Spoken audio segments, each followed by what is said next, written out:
Good evening everyone. జనరల్గా ఇలా stage మీద మాట్లాడాలంటే కొంచెం అలవాటు అయినా టెన్షన్గా ఉంటుంది. అందులో బాలయ్య గారి ముందు మాట్లాడాలంటే ఇంకా టెన్షన్గా ఉంది.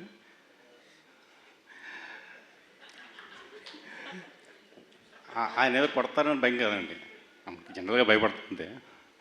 ఆయన గురించి చాలా అపోహలు ఉంటాయి. చాలా ఆయన గురించి ఏదో చాలా చాలా చెప్పుకునేవాళ్ళు వరకు. నేను ఆయన చూడడంత వరకు అదే నమ్ముతూ ఉండేవాడిని.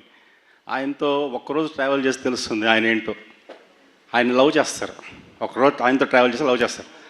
అలాంటిది నేను నా అదృష్టం బాబీ ఇచ్చిన అవకాశంతో దాదాపు 100+ డేస్, మోర్ దాన్ 100 డేస్ ఆయనతో పొద్దునే సాయం దాకా ట్రావెల్ అయ్యాను. ఆయనతోనే కూర్చునేవాడిని. ఆ ఎక్స్పీరియన్స్తో ఆయన అంటే నాకు అర్థమైంది.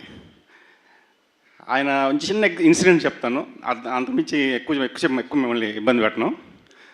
ఎండలో ఒకరోజు అక్కడ షూటింగ్ జరుగుతుంటే ఒక సీనియర్ హీరోయిన్ ఎవరో, ఒక సీనియర్ ఆర్టిస్ట్ అసిస్టెంట్ పక్కన ఒక అద్దం అది పట్టుకుని మేకప్ అది ఇచ్చే అసిస్టెంట్, ఆవిడకి అరౌండ్ 70 years ఉంటాయి.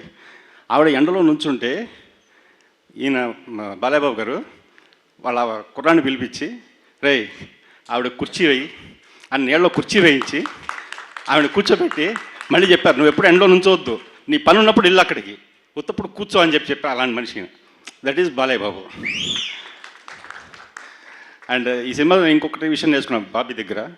లాస్ట్ సెకండ్ వరకు దాని గురించి వర్క్ చేస్తున్నాడు. చాలామంది ఒక స్టేజ్ తర్వాత వదిలేస్తాం, ఇక చాలే అని వదిలేస్తాం. అది వదలకుండా ఇప్పటికీ ఇంకా రేపు 12వ తారీఖు దాకా ఇంకేదో చేస్తూనే ఉంటాడు నా ఉద్దేశం.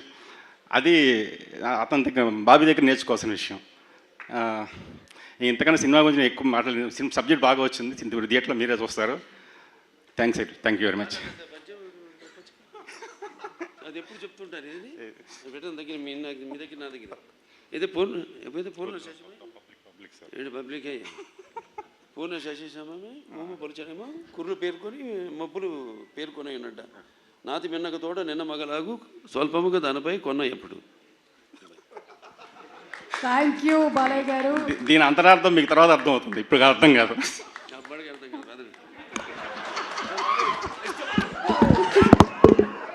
మాకు తెలిసి దీనికోసం అయినా సరే ఈరోజు రీసెర్చ్ వర్క్ జరుగుతుంది.